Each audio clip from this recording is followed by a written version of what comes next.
Hello everyone, आप सबका स्वागत है हमारे चैनल पे डिजिटल शेफ हब। और अभी आज हमारे साथ यहाँ पे कुणाल हैं जो कि इंडिया से है, हमारे हिंदुस्तान से हैं। और कुणाल मेरा काफ़ी पुराना स्टूडेंट है, मुझसे लगभग 3 साल से कनेक्टेड है।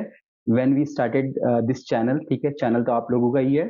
और कुणाल इस समय जर्मनी में है, अपनी जॉब और ट्रेनिंग दोनों कर रहा है। तो यहाँ पे हम एक पूरी सीरीज करने वाले हैं कुणाल के साथ, जिसमें कि कुणाल बताएंगे कि भैया क्या क्या जर्मनी में होता है, सैलरीज कैसे होती हैं, होटल मैनेजमेंट की जो इंटर्नशिप होती है वहाँ पे कैसे काम होता है, वर्क कल्चर क्या है, अगर आप पीआर के लिए अप्लाई करना चाहते हो या जॉब के लिए जाना चाहते हो, ठीक है। तो ये सब कुछ आपको बताने वाला है। काफ़ी सारी वीडियोस आने वाली है, तो आप लोगों को इन जो सीरीज है हमारी यहाँ पे जर्मन की, उसको फॉलो कर लेना है, ठीक है। और अगर आपके कुछ भी क्वेश्चंस अगर होते हैं तो प्लीज नीचे पुट डाउन कर देने हैं आपको कमेंट्स में, ताकि वो क्वेश्चंस हम लोग पिक करेंगे और धीरे धीरे करके कुणाल से पूछेंगे, ठीक है। तो मैंने तो प्रॉपर लिस्ट बना के रखी है, ठीक है। तो चलिए कुणाल स्टार्ट करते हैं। कुणाल, स्वागत है आपका, वेलकम टू आवर चैनल, ठीक है। और कैसे हैं आप कुणाल? Thank you sir. बहुत टाइम फॉलो कर रहा हूँ मैं और अभी आज अ, फाइनली आप शो में आने का मौका मिल रहा है।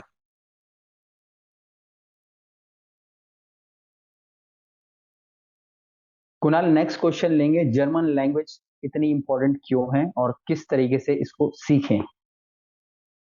जर्मन लैंग्वेज का तो मतलब आपको टाइम तो देना ही पड़ेगा। 6-7 मंथ्स आपको फुल देना, मतलब मैं तो ये बोलता हूँ कि ये जर्मनी का हाँ। यूपीएससी है। मेरे लिए तो था अच्छा। मतलब बहुत स्ट्रगल। अच्छा। मैं हाँ हाँ 12 हाँ हाँ। पढ़ता था जर्मन और मेरे ओके। जो घर पे सारे स्टिकर्स वगैरह लगे थे कि जो उनके जो हाँ चार हाँ वर्ड्स वर्ड्स सब वोकैबुलरी वो हाँ सब लगे। हाँ हाँ तो हाँ। क्यों ओके। अगर इसका है कि आप एक फर्स्ट मंथ में स्टार्ट करते हो, चलो मुझे जर्मन सीखना है, आपने स्टार्ट किया। हम्म एक हम्म एक महीने के बाद आप बोर हो जाओगे, फिर आपको लगेगा हम्म कि नहीं करना मुझे। एक एक हफ्ते का भी गैप हो जाएगा तो फिर फ्लो नहीं आता वापस और आप भूल सही जाओगे, बात क्योंकि है। जर्मन ये दुनिया की थर्ड डिफिकल्ट लैंग्वेज है। ओके। फिर वो और माहौल भी तो नहीं, के साथ तो आप बोलोगे, जब कोई होगा नहीं तो किसके साथ आप बोलोगे फिर? ऐसा ऐसा नहीं, अब आप क्लासेस ज्वाइन करते हो, अभी यूट्यूब पे हाँ बहुत सारे लोग जर्मन सीख रहे हैं, तो वो हाँ मिल हाँ। जाता है। फिर ऐप्स है, बहुत सारे ऐप्स है जहाँ पे आप कम्युनिकेट कर सकते हो। ओके। मतलब ऐसे बहुत से अगर आप चालू करते हो तो बहुत सारी चीजें आपको भी पता चलेगी, तो फिर आप वो फ्लो में चले जाओगे, आपको पता भी नहीं चलेगा। लेकिन ओके। सिर्फ एक ही है, मतलब मैंने जो ये किया है कि अगर आप कंटिन्यूअस करते हो, कंसिस्टेंटली रहते हो उस प्रोसेस, तो आपको डेफिनेटली आप वो जो B1 का जो हाँ हाँ। लास्ट का जो वो डेफिनेटली पास हो जाओगे, क्योंकि इतना भी डिफिकल्ट नहीं है, कोई रॉकेट साइंस नहीं है। आपको बस ग्रामर, वर्ब्स, वोकैबुलरी, इन सारी चीजों पे, छोटी छोटी चीजों पे ध्यान देना है और बस पढ़ते जाना है। ओके। इसको एक प्रॉपर्ली एक वे में बता दो, जैसे अभी हम लोग बोलते हैं कि हम लोग 10th करते हैं, 12th करते हैं, ग्रेजुएशन करते हैं, इस तरीके से आप थोड़ा सा समझा दो जर्मन लैंग्वेज के बारे में। तो इसका जो मतलब अभी आप फ्रेश हो, आपको कोई जर्मन नहीं आती, आपको एक भी वर्ड नहीं पता, तो ऐसा है कि आप जैसे मैंने फॉलो किया कि आप पहले यूट्यूब पे जाओ। यूट्यूब बेसिक जर्मन जो है, ग्रीटिंग्स क्या है, फिर हम्म जो भी मतलब अब इंग्लिश में हमने सीखा है वैसे हम्म वैसे ही स्टार्ट हम्म करो। फिर हम्म। धीरे धीरे आपका इंटरेस्ट बढ़ता जाएगा। फिर ओके। आप थोड़ा जो A1 लेवल का ग्रामर है उसको चालू करो, वोकैबुलरीज थोड़े बहुत वर्ड्स वो पढ़ना चालू करो।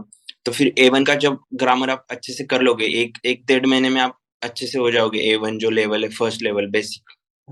ओके। फिर आप A2 में जाओगे। A2 में थोड़ा हाई लेवल का ग्रामर आता है, और A2 का जो ओके। ग्रामर है वो पूरे 5 लेवल में बहुत इंपॉर्टेंट है। अगर आप वो उस लेवल में अगर पास कर गए, तो फिर हाँ जर्मन जी। लैंग्वेज आप मतलब बहुत आसानी से बोल पाओगे, क्योंकि हम्म। ये जो लेवल है उसमें ही आप जो सेंटेंस बनाना है, वो टेंस, वो सब सारी चीजें सीखते हो। तो ओके। फिर A2 में आपको लगेंगे 2 महीने अराउंड लग सकते हैं।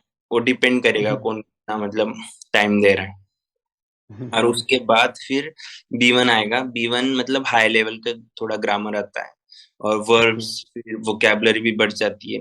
8,000 वर्ड्स आपको आनी चाहिए अगर आप B1 पास कर रहे हो। ओके। 8,000 words, okay. ग्रेट। तो आपने आपने कौन से लेवल तक का किया है? B1 नहीं? मैंने B1 करी है। ओह ग्रेट, मतलब आप टीचर बन सकते हो जर्मनी के, टीचर नहीं, जर्मन बस लैंग्वेज के। अभी मैं ग्रामर भूल गया हूँ बहुत सारा, क्योंकि इतना अच्छा। आसान नहीं है वो, ग्रामर बहुत डिफिकल्ट है और वोकैबुलरी में बहुत सारी भूल गया अभी यहाँ आके। मुझे ऐसा, क्योंकि हाँ यहाँ हाँ। पे कोई ग्रामर यूज नहीं करना, बस उसको आपको सही। सर्टिफिकेट के लिए और वो एग्जाम पास करने के लिए उतना तो लगेगा ही ग्रामर। सही बात है।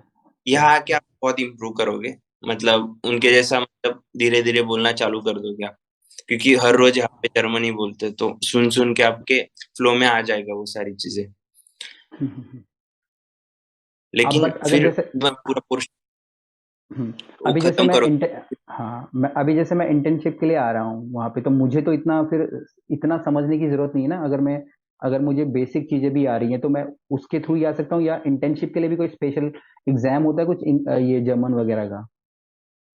इंटर्नशिप के लिए ऐसा कुछ मतलब एग्जाम वगैरह नहीं होता, बस क्या है कि आप कौन से फील्ड में आ रहे हो। मैं ये हाँ, हाँ, रिकमेंड हाँ। करूंगा कि अगर आप होटल के फील्ड में आ रहे हो, सिर्फ आपको 6 महीने आना है, कल्चर एक्सप्लोर करना है, तो हाँ, हाँ। आप B1 की जरूरत नहीं है। लेकिन ओके। आपको बेसिक जर्मन आनी चाहिए, मतलब उस सर्वाइव करने के लिए। फील्ड सर्वाइव करने सर्वा के लिए। कोई अगर हाय बोलता है तो आपको, आप सीधा क्या इग्नोर नहीं कर सकते, उसको भी सही आप बात है। रिप्लाई दे सको, और जो भी फील्ड में आ हुँ। रहे हाँ, हैं उसके जो बेसिक वर्ड्स है, जो को मतलब हाँ, थोड़े हाँ। बहुत समझ में आ जाएगा जब आप काम हुँ। करके पढ़ोगे। तो वो हाँ, अगर हाँ। अगर आप A1 भी कर लेते हो ना, तो फिर सही हाँ, हो जाएगा। हाँ। फिर बहुत ही मतलब सरवाइव करने के लिए अच्छा है। A1 A2 हुँ, दोनों, A2 हाँ, A2 हाँ। तक A2 तक है तो फिर बेस्ट हो जाएगा। ओके। अभी जो इंटर्नशिप होती है हमारी, आई थिंक 6 मंथ्स की होती है या उससे भी ज़्यादा होती है इंटर्नशिप कर हमारी? सकते हैं, मंथ्स तो बेसिक टाइम है, मतलब जो ओके। 4 मंथ्स की भी होती है, आप बढ़ा भी हाँ। सकते, एक 1 ईयर की भी कर सकते हो। Okay, okay. वो मतलब वो फिर कैंडिडेट के ऊपर ही हो जाता है, कैंडिडेट और होटल के बीच में जो भी हाँ, हाँ। रिलेशन है। 1-2 साल ओके। तक भी बढ़ जाता है वो हाँ। कॉन्ट्रैक्ट के बाद। Okay, okay, okay. बस ठीक है। फिर वो जो लैंग्वेज वही बैरियर है, अगर आप यहाँ आके आपको अच्छा लगता है तो फिर आप बढ़ा दो हाँ। ट्रेनिंग, ऐसा है। ओके। हाँ, नहीं अच्छा है ना, इंडिया के सारे स्टूडेंट तो विदेश ही जाना चाहते हैं, ठीक है। और अभी जैसे हम लोग शिप में होते हैं ना, जैसे बच्चे शिप में जाते हैं, तो अभी जैसे हम लोग भी अपने प्रोग्राम चलाते हैं शिप वाले, तो हम लोग भी उनको बोलते हैं कि भैया तुम बेसिक इंग्लिश तो सीख के जाओ, क्योंकि अगर आप बेसिक इंग्लिश सीख के नहीं जाते हो ना, बेसिक इंग्लिश मतलब कैसे हाय हेल्प, अपने आप को कैसे एक्सप्रेस करेंगे, अगर मैं वो नहीं कर पा रहा तो मुझे कभी प्रमोशन भी नहीं मिलेगी, सैलरी भी नहीं बढ़ेगी। जब तक आप वो चीज़ नहीं कर पा रहे हो तो वो हो नहीं पाएगा। तो सिर्फ अगर मैं इस मकसद से जा रहा हूँ कि मैं अपने 3 4 5 महीने वहाँ बिता के वापस आ जाऊंगा, ठीक है। बट अगर आप जा रहे हो कि मैं और भी ज़्यादा वहाँ पे सैलरीज कर कमा लूँ, या फिर मैं अब मेरी प्रमोशंस वगैरह हो जाए, तो फिर ज़रूरी हो जाता है। सेम जर्मनी में जर्मन हो गया, बाकी शिप वगैरह में हमारा इंग्लिश हो गया, क्योंकि इंग्लिश भी अगर आप बोलेंगे तो इंडिया में बहुत एक हार्ड टास्क लगा लेंगे आप, होटल वालों के लिए तो अभी ही है, ठीक है ना। अभी हम लोग उन चीज़ों से डील करते हैं क्योंकि उतने सारे स्टूडेंट हैं, तो लोगों को लगता है, बट चीज़ें आसान होती है, हम लोग कोशिश नहीं करते हैं, ठीक है। तो कुणाल ने तो भैया जर्मन भी सीख ली है, ठीक है। बढ़िया है।